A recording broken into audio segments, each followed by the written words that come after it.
በጥላ ስር የተገኘ ተአምር ምንጊዜም ሰሚነሽ። የጨቅላ ልጇን በድን ሬሳ አቅፋ ከባሏ ጋር በሌሊት ስትሄድ ማንም አላያትም። አፈር ምሳ ልጇን በታፈነ ጩኸት ስትቀብር ከባሏ ውጪ አጠገቧ ማንም አልነበረም። ሁለቱም ሕመማቸውን ችለው ከሰፈራቸው ርቀው ልጃቸውን ሲቀብሩ ያን ቀን ሞታቸው ቢሆን ደስ ባላቸው ነበር። ግን ሊሆን አልቻለም። አይሆንምም። እንደተደበቁ ወጣው እንደተደበቁ ቤት ገቡ። እባክሽን ሐዘን አታብዥ እንግዲህ እግዚአብሔር ካለው ይላል ባሏ። ገረመው እንባ ከዓይኑ ዱብ ዱብ እያለ የሚስቱን ጽጌን ሕመም ያውቀዋላ። ከተጋቡ ጀምሮ አትወልጅም እንዴ እያሉ ሲያስጨንቋት ሰምቷላ። በደረሰችበት እድር ሁሉ አረጠች ማናት እያሉ ሲያሸሙሩባት ያውቃላ። ምን ብሎ እንደሚያጽናናት ግን አያውቅም። ጉዳቸውን ጎረቤት አልሰማም። እነ ብርሃንን ተማጽነው ከብዙ የጭንቀት ዓመታት በኋላ ጸንሳ ብትወልድም ገና እንኳን ማርያም ማረችሽ ብሎ ጎረቤት ሳይመርቃት በሳምንቱ ልጇ አቅፏ ላይ ጸጥ አለባት። እና ይሄ ለሰው እንዴት ይነገራል? ከዛ በኋላስ ወልዳ ሞታባት እያሉ ሊያሸምሩባት ነው። ደሞ ገፊ ሊሏት። ለዚህ ነው በሌሊት ወጣው ልጃቸውን ቀብረው የተመለሱት። ለጎረቤቱ ግን መዋሸታቸው አልቀረም። ጽግዬ እንኳን ማርያም ማረችሽ ብሎ ለሚመጣ ሁሉ ማርያም ታኑርልኝ እያለች መጋረጃ ስር ተደብቃ እያለቀሰች ትመልሳለች። ምን ነው ልጁ ዝም አለ ለሚለው ጥያቄ መልሳቸው ለሞባይል የሕፃን ልጅ ለቅሶ መክፈት ነበር። አልፎ ለሚመጣ ደግሞ በጨርቅ የተጠቀለለ አሻንጉሊት ከሩቅ እያሳዩ መሸወዱን ተያይዘውታል። ወሩ እየገፋ ሲመጣ ደግሞ የመጀመሪያ ልጅ ክርስትና መደገስ አለበት የሚል የጓደኛና የቤተሰብ ግፊት እየባሰ መጣ። ባሏ ገረመው በጠዋት እየተነሳ ማርያም ደጅ ሄዶ ከጉዳው ጭኝ ማለቱን አልተወም። እሷም የሰው ዓይን ሸሽታ እንጂ መማጸኗን አላቆመችም። ሕመሟን ችላ ሐዘኗን ዋጥ አድርጋ ለመጣ ለሄደው የውሸት ፈገግ እያለች 40 ቀኑ ሊደርስ ቀናት ብቻ ቀሩም። ምን ብለው ቤተ ክርስቲያን እንደሚሄዱ ድግስ ላይ የልጃቸውን ነገር እንዴት እንደሚሸውዱ አያውቁም። ብቻ እንደተለመደው ገሬ ወደ ማርያም ቤተ ክርስቲያን ለመሄድ ጋቢውን ተከናንቦ ባትሪውን እያበራ ሊወጣ በሩን እንደከፈተው መሬት ላይ በጨርቅ ተጠቅልሎ የሚያለቅስ ጨቅላ ልጅ ጋር ተፋጠጠ። ሁኔታው አስደንግጦት ግራ ቀኝ ቢያይም መንገዱ ጭር ያለ ነው። እርሱ ግን ጊዜ አልፈጀም። ወዲያው ሕፃኑን አፈፍ አድርጎ ሲሮጥ ወደ ቤት ገባ። ገና የሕፃን ድምፅ ከውጭ የሰማችው ጽጌም ባልጠና ወገቧ ስትሮጥ ወጣች። ሁለቱም ተያይተው እንባ ቀደማቸው። ሕፃኑ ሬታውን አላቆመም። ጽጌ ወዲያው ተቀብላ እየፈሰሰ ያስቸግራትን ጡቷን ባፉ አረገችለት። የተራበው ሕፃን ቶልቶሎ ጡቷን እየጠባ ጸጥ አለ። ይህኔ ነው ከሕፃኑ መታቀፊያ ጨርቅ ስር ገሬ ትንሽዬ ወረቀት አግኝቶ ለማንበብ የገለጠው። ሂሩት እባላለሁ። ሁለታችንንም ያገናኘችን ጎድሎ ቀናት። ያኔ አንተና ሚስትህ ልጃችሁን ልትቀብሩ ስትመጡ እኔም ልጄ ልክ ሳምንቱ ነበር። መንገድ ዳር የማድር ምስኪን ነኝ።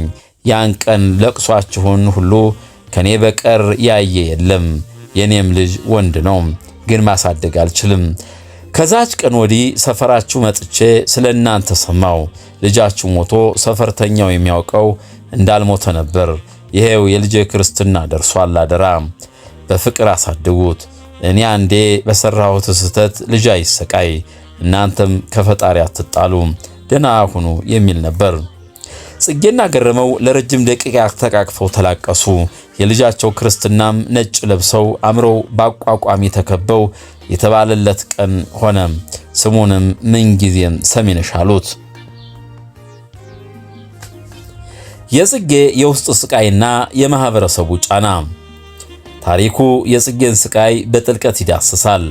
አትወልጅም እንዴ የሚለው ጥያቄና መሃናት የሚለው ሐሜት ምን ያህል እንደሚጎዳት በግልጽ ያሳያል።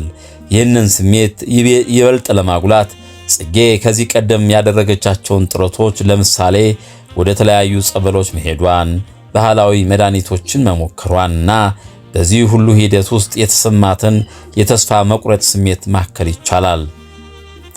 እንዲሁም በቤተ ክርስቲያን ስታለቅስና ስትጸልይ የሚያሳዩ ትዕይንቶች የውስጥ እምነቷንና ተስፋዋን ያሳያሉ።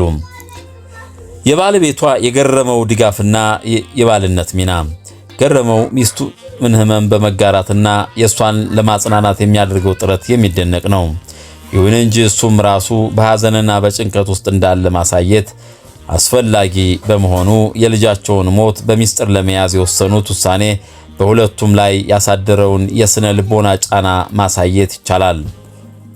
አዎ ለምሳሌ ገረመው በስራ ቦታ ላይ ትኩረት ማጣቱ፣ ከጓደኞቹ ጋር መገናኘት ማቆሙና በሌሊት እንቅልፍ ማጣቱ የገረመውን የጽጌን ባል ጭንቀት ያሳያል። የሂሩት መስዋዕትነትና የሕፃኑ አዲስ ሕይወት የሂሩት ደብዳቤ የልጇን ወደፊት ሕይወት ለማረጋገጥ ያደረገችውን መስዋዕትነት ሲያሳይ ይህን ነጥብ ይበልጥ ለማብራራት ሂሩት ለምን ልጇን ለመስጠት እንደወሰነች በጎዳና ላይ ያሳለፈችውን አስቸጋሪ ሕይወትና የጽጌንና የገረመውን ሁኔታ እንዴት እንደታዘበች ይገልጻል። ሕፃኑ በጽጌና በገረመው እቅፍ ውስጥ ሲያድግ ጽጌና ገረመውም ከጎረቤቶቻቸው ሐሜትና አሉባልታ በጸሎት መልስ እንዳገኙ እንመለከታለን። የክርስትናው በዓልና የማህበረሰቡ ምላሽ የክርስትናው በዓል የታሪኩ ማጠቃለያና የተስፋ በዓል ነው።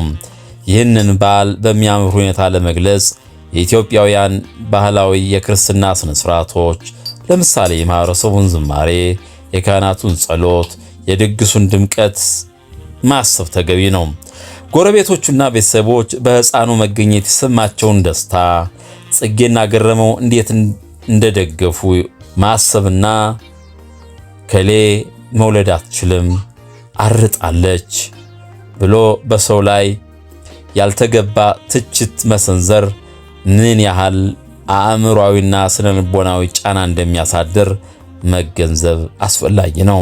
የታሪኩ መልእክትና ሊሰጠን የሚችለው ትምህርት ይህ ታሪክ ስለ ተስፋ፣ ስለ መስዋዕትነት፣ ስለ ፍቅር ጥልቅ መልእክትን ያዘለ ነው።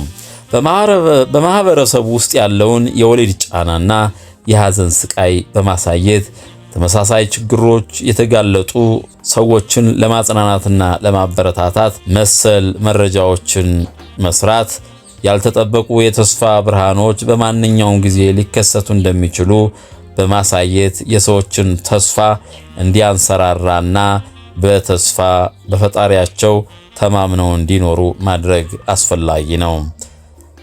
ሰላም እግዚአብሔር ከእናንተ ጋር ይሁን። አበቃን። Thank you for watching.